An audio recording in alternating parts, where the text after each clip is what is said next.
आप सबके इस गुरु माता पिता को प्रणाम करता हूँ और बच्चों आपको बहुत सारा लाड प्यार और सभी लोगों को सुबह की राम राम। मैं आज जिस विषय पर बात करने जा रहा हूँ वह विषय सुनने में तो लगेगा कि अरे ये तो सामान्य सी बात है, इसमें तो और कुछ खास बात है नहीं, सभी बच्चे शर्माते हैं, सभी लोग शर्माते हैं। लेकिन ये वो शर्म की बात नहीं कर रहा हूँ, मैं शायद नेचर की बात कर रहा हूँ। और शायद नेचर को मैं ज्योतिष के तरीके से देखता हूँ या इवन साइकोलॉजी के तरीके से भी देखी जाए तो वह काफ़ी बड़ी संकट उत्पन्न करने वाली बात भी हो सकती है किसी के व्यक्तित्व में। सोशल डेवलपमेंट रोक सकती है ये चीज़, और हम इसको ज्योतिष के तरीके से बिल्कुल अलग से डिफाइन करते हैं। और मैं आपसे रिक्वेस्ट करता हूँ कि आपकी यदि ऐसी नेचर है कि आप शाय हैं, या आपके घर में खासतौर से बच्चों की ऐसी नेचर है कि वो शाय हैं, तो फिर कुछ बातों को बहुत गौर से सुनने समझने की ज़रूरत है। यहाँ शाय नेचर के 3 संकेत मैं आपको बता रहा हूँ, अगर वह आपके अंदर है तो बहुत ध्यान से सुनिए मेरी बात। पहले चीज़ तो यह है कि वह अपनी भावनाओं को एक्सप्रेस नहीं कर पाते। दूसरी चीज़ है वह दूसरे की भावनाओं को भी ढंग से रिसीव नहीं कर पाते, क्योंकि जिसकी नेचर शाय होगी उसकी रिसेप्टिविटी कमज़ोर होती है, यानी वह दूसरे की बात को बहुत गहराई से सुन नहीं पाता। और तीसरी बहुत महत्वपूर्ण चीज़ यह है कि उसके अंदर भावुकता इतनी ज़्यादा होती चली जाती है और एक्सप्रेशन इतना कम होता चला जाता है कि वह अंदर ही अंदर घुटने लग जाता है। हम इसे ज्योतिष के नज़रिए से देखें तो चंद्रमा और केतु जब भी कुंडली के अंदर बहुत बुरा परिणाम देते हैं तब व्यक्ति के अंदर ये परेशानी उत्पन्न होनी शुरू हो जाती है। कैसे ये परेशानी उत्पन्न होती है? अपनी भावनाओं की अभिव्यक्ति नहीं कर पाता, उसके अंदर अपनी भावनाओं को अभिव्यक्त करते समय एक डर होता है। जिस शर्माने की बात आप गानों में सुनते हैं वह शर्माने से बिल्कुल अलग है, वह अभिव्यक्ति का एक प्रकार है।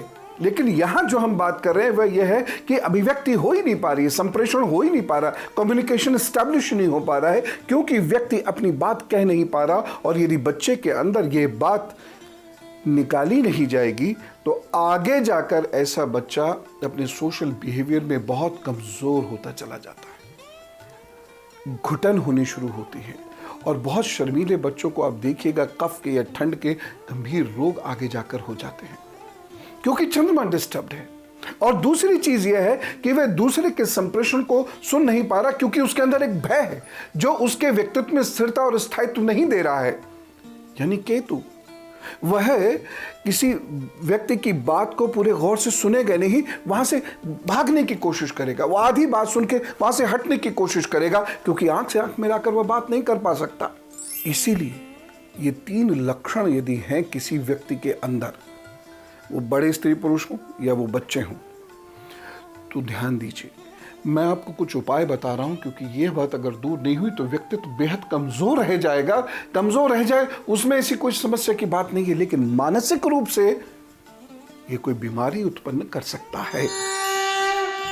ये सामान्यतः जिसे हम शर्मीलापन कहते हैं, शाइनेस बोल देते हैं, और इसको बहुत आराम से हम ले लेते हैं, ये बड़ी भारी समस्या है। इस समस्या के कुछ कारणों पर प्रकाश डालना चाहता हूं। इस प्रकाश को जरा देखिएगा।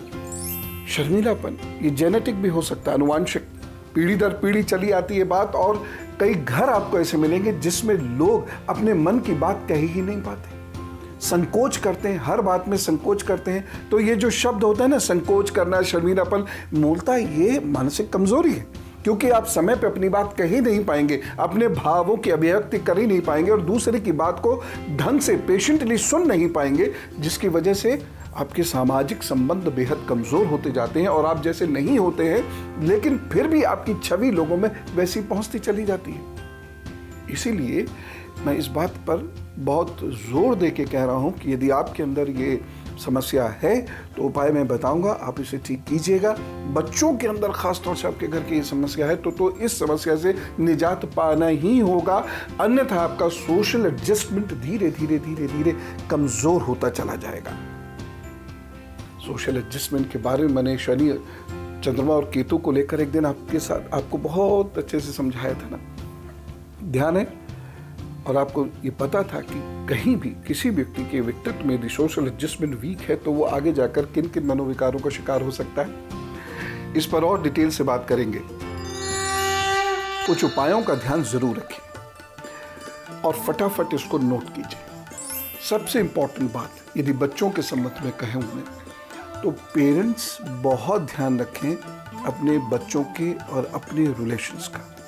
जिन पेरेंट्स के उनके बच्चों के साथ रिलेशंस अच्छे नहीं होते, जो पेरेंट्स अपने बच्चों के लिए सदा एक इंस्ट्रक्टर की तरह से ही होते हैं, एक ट्रेनर की तरह से ही रहते हैं और उनके आपस में फ्रेंडली रिलेशंस नहीं होते हैं, या मैं बहुत स्पष्ट रूप से कहूँ, यदि बच्चे और माता पिता आपस में एक दूसरे के साथ अपने इमोशंस को एक्सचेंज नहीं कर सकते, अपने भावों को एक दूसरे को नहीं बता सकते, उस घर के बच्चों के अंदर भावनात्मक समस्याएं उत्पन्न होती चली जाती हैं और धीरे धीरे ये बच्चे किसी और के साथ इंटरेक्ट करने से, मिलने जुलने से बचने लग जाते हैं और इनके अंदर कुछ मानसिक विकार उत्पन्न होते चले जाते हैं।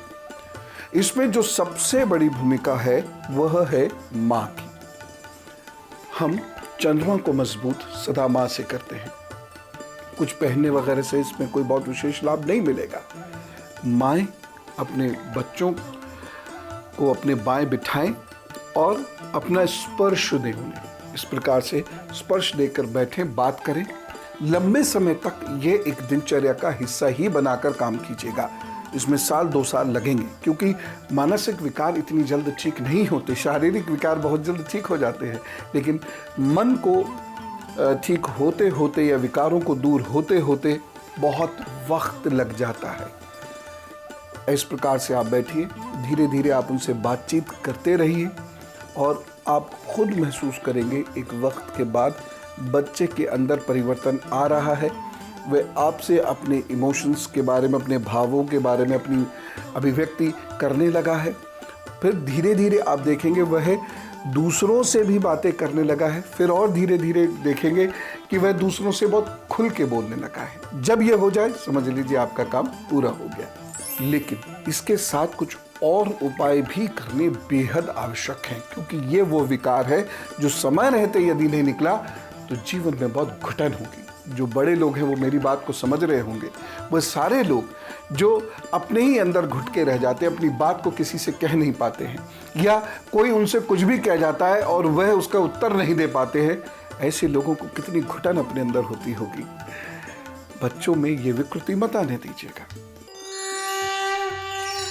और अब कुछ खास उपाय गुरु मंत्र में, और मैं जो अब उपाय बता रहा हूं इसे बहुत गौर से सुनिए और मैं पुनः आपसे निवेदन कर रहा हूं कि इस समस्या को आप सीरियसली लीजिएगा।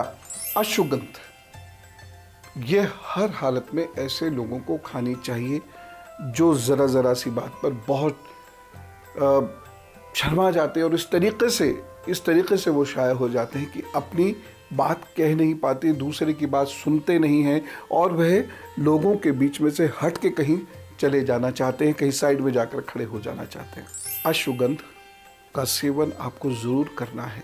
साथ ही साथ सुबह सुबह आंवले का सेवन ज़रूर करना, किसी भी रूप में आप कर लीजिएगा। हाँ, कोई पेट की विशेष दिक्कत हो या आंवले से आपको कोई कष्ट रहता हो तो अलग बात है, लेकिन आंवले का सेवन करिएगा। तीसरी चीज़ है प्राणायाम। जो लोग गहरी सांस लेते हैं छोड़ते हैं, आपको इसको सीखना होगा। धीरे धीरे अपने इस विकार से वह मुक्त हो सकते हैं। चौथी बहुत महत्वपूर्ण बात है, ऐसे लोगों को दिन में दाहिना स्वर चलाना चाहिए। मैं उल्टा बता रहा हूँ, लेकिन जो बता रहा हूँ उसे ध्यान से सुनिए। दिन में अनेक बार केवल दाहिने नथने से गहरी सांस लीजिए, धीरे धीरे और गहरी सांस छोड़िए। इससे आपके अंदर ओज आना प्रारंभ होगा और जो आपका पिंगला नाड़ी का हिस्सा है यानी सूर्य, वह मजबूत होगा। तो जो चंद्र ने आपको डेफिशिएंसीज दी हैं, कमजोरियां, कमियां दी हैं, वह धीरे धीरे दूर होनी शुरू हो जाएगी। ऐसे लोगों को तांबे का कड़ा अवश्य पहनना चाहिए और साथ ही साथ पीले फूल घर में अवश्य उगाने चाहिए स्वयं, अथवा पीले फूलों से अपने इष्ट का पूजा वंदन नियमित रूप से करना चाहिए। तब जाकर इस समस्या का निदान होता है। लेकिन होता ज़रूर है, बस आप इसे महज एक सामान्य सी बात मानकर या सामान्य सा पर्सनैलिटी ट्रेट मानकर मत लीजिए।